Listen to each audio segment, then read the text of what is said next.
Hey guys, हमारे channel stock palette में आपका स्वागत है। आज के वीडियो से हम जानेंगे इंडिया में स्टॉक मार्केट की हिस्ट्री।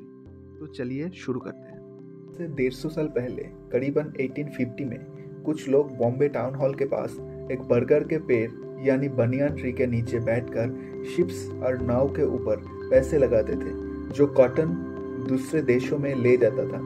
अगर ये शिप्स प्रॉफिट लेकर आती तो जो पैसा उन्होंने लगाए थे उसके कुछ प्रॉफिट का हिस्सा उनको भी मिल जाता था। और इसी पेड़ के नीचे शुरू हुआ एक ऐसी ट्रेडिंग ग्राउंड जो आगे जाके पूरा एशिया का पहला स्टॉक एक्सचेंज बना। जब जानेंगे इस बाजार का पूरा सफर, बनियान ट्री के नीचे शुरू हुआ ये ट्रेडिंग सिस्टम कैसे बन गया एक ग्लोबल पावर हाउस। वीडियो को एंड तक जरूर देखिए क्योंकि ये सिर्फ पैसों का ही नहीं, ये है ट्रस्ट, रिस्क और रिफॉर्म्स की जर्नी। सब कुछ शुरू होता है 1850s के बॉम्बे में। उस टाइम कुछ अंग्रेज और पारसी व्यापारी कॉटन और शेयर्स नेगोशिएट करते थे और ये काम होता था बॉम्बे टाउन हॉल के पास एक बड़े पीपल या बनियान ट्री के नीचे। दुनिया में स्टॉक एक्सचेंज का कॉन्सेप्ट कहाँ से आता है ये समझ लेते हैं। एम्स्टर्डम में एक कंपनी थी जिसका नाम थे the Dutch east India company. ये कंपनी भी शिप से इंपोर्ट एक्सपोर्ट का काम करती थी। इंडिया जैसे देशों से स्पाइसेस, कपड़े, ज्वेलरीज ये सब अपने देशों में इंपोर्ट करके उससे बेच के प्रॉफिट बनाती थी। लेकिन शिप्स और नाव में इंपोर्ट एक्सपोर्ट करना बहुत ही रिस्की था और पैसे भी ज़्यादा लगते थे। इसलिए बहुत सारे इन्वेस्टर्स एक शिप के ऊपर फाइनेंस करते थे और प्रॉफिट हुआ तो वो इन्वेस्टर्स प्रॉफिट को अपने में बांट लेते थे। और मुंबई में इसी तरह से ये ट्रेडिंग धीरे धीरे फैलती हुई आई। ये वो टाइम था जब ज़्यादातर शहर एक प्रोडक्ट पर फोकस करती थी। मुंबई में ये चीज़ था कॉटन। बाद में अहमदाबाद में इस चीज़ शुरू हुई टेक्सटाइल के लिए, कलकत्ता में था जूट के लिए। इसी तरह से बेंगलोर, जयपुर, गुवाहाटी, मद्रास, पुणे, मध्य प्रदेश, उत्तर प्रदेश, कोचीन, कानपुर, लुधियाना, मीरठ, पटना, भुवनेश्वर, राजकोट, इस सारे जगहों अलग अलग प्रोडक्ट्स के लिए स्टॉक एक्सचेंज ऐसे ही छोटे मोटे डील्स के साथ शुरू हुई। अब मुंबई में लेट 1800 में 5 ऐसे ब्रोकर थे जो उस बनियान ट्री के नीचे से काम करती थी। धीरे धीरे इसका संख्या बढ़ने लगी तो पास में आज के महात्मा गांधी स्ट्रीट में वहाँ, और बाद में इसकी संख्या इतनी बढ़ने लगी कि इन्होंने कोई परमानेंट लोकेशन की ज़रूरत लगने लगी और इसीलिए 1875 में इन्हीं व्यापारियों ने मिलकर बनाया एक group, the native share and stock broker association, जो आगे जाके बॉम्बे स्टॉक एक्सचेंज बन गया।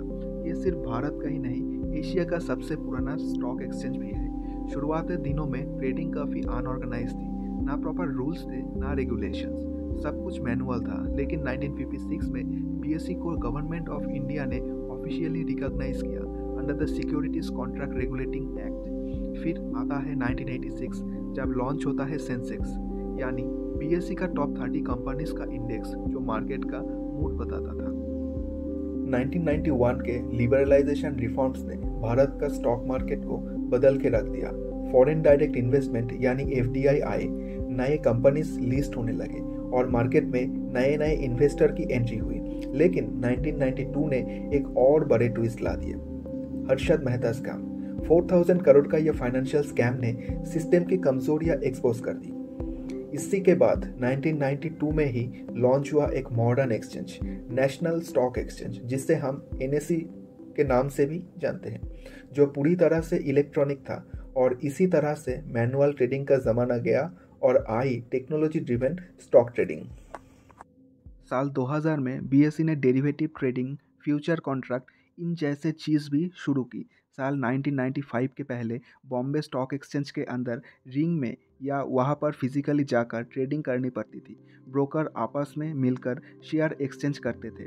लेकिन ये फिजिकल ट्रेडिंग बंद हुई साल 1995 में जब बॉम्बे स्टॉक एक्सचेंज पूरी तरह से शिफ्ट की इलेक्ट्रॉनिक ट्रेडिंग सिस्टम पर, जो सीएमसी कंपनी लिमिटेड ने बनाए। पहले ऐसे होती थी कि स्टॉक प्राइस के इंफॉर्मेशन कुछ लोगों को क्लाइंट के पहले रिमोट लोकेशन के ज़रिए मिल पाती थी, लेकिन अभी ये यूनिफॉर्म हो गई थी पूरी देश में। एनएसई के वजह से पेपर बेस्ड सेटलमेंट को रिप्लेस कर दिया था electronic depository based account settlement के ऊपर, जिस वजह से ये हमेशा टाइम पे होती थी और ब्रोकर इसका गलत फ़ायदा उठाना नहीं पाते थे। एनएसई ने एनएसडीएल यानी नेशनल सिक्योरिटीज़ डिपॉजिटरी लिमिटेड और बीएसई ने CDSL यानी सेंट्रल डिपॉजिटरी सर्विस लिमिटेड बनाए, जहां पर आज आपका डीमैट अकाउंट में ट्रांजैक्शन होती है और इससे इन्वेस्टर सिक्योरली शेयर या बॉन्ड को होल्ड और ट्रांसफ़र कर सकते हैं इलेक्ट्रॉनिकली।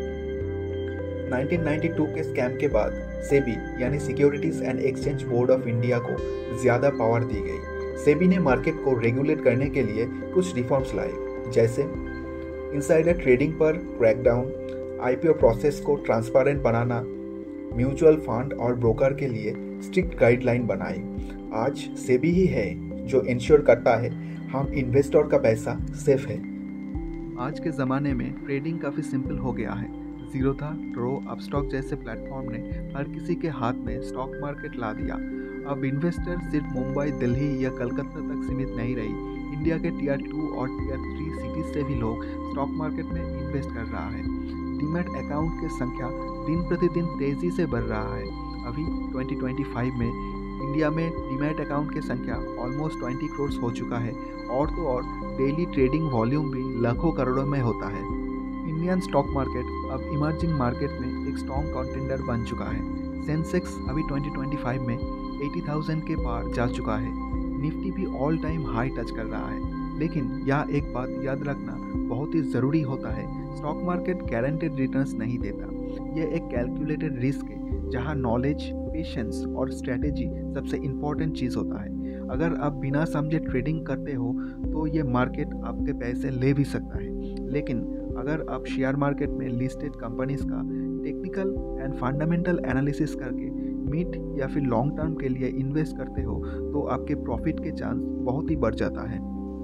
इंडियन स्टॉक मार्केट की जर्नी एक इंस्पिरेशन है, जहां पहले कुछ लोग बनियान ट्री के नीचे शेयर खरीदते एंड बेचते थे। आज वही मार्केट करोड्स ऑफ इन्वेस्टर के लिए ग्रोथ इंजन बन चुका है। अगर आप इस जर्नी के हिस्सा बनना चाहते हो तो सीखना शुरू कर दो, क्योंकि स्टॉक मार्केट सिर्फ पैसा बनाने का जरिया नहीं है, ये एक आर्ट है और एक रिस्पॉन्सिबिलिटीज़ भी है। मैं वीडियोस के ज़रिए आगे जाके आप लोगों को ये सब सिखाने वाला हूँ। और ये थी कहानी इंडियन स्टॉक मार्केट की, एक पैर के नीचे से दुनिया के 5th सबसे बड़ी स्टॉक मार्केट बनने तक के सफ़र। उम्मीद करता हूँ आपको अच्छी लगी होगी। आप फाइनेंस और स्टॉक मार्केट के किस टॉपिक पर और वीडियोस देखना चाहेंगे वो कमेंट करके लिखिए। और अगर आप इस चैनल पे नए हैं तो सब्सक्राइब करके बेल आइकॉन दबा दीजिए। मैं मिलता हूँ आपसे अगले वीडियो में किसी इन्फॉर्मेटिव टॉपिक के साथ। Thank you.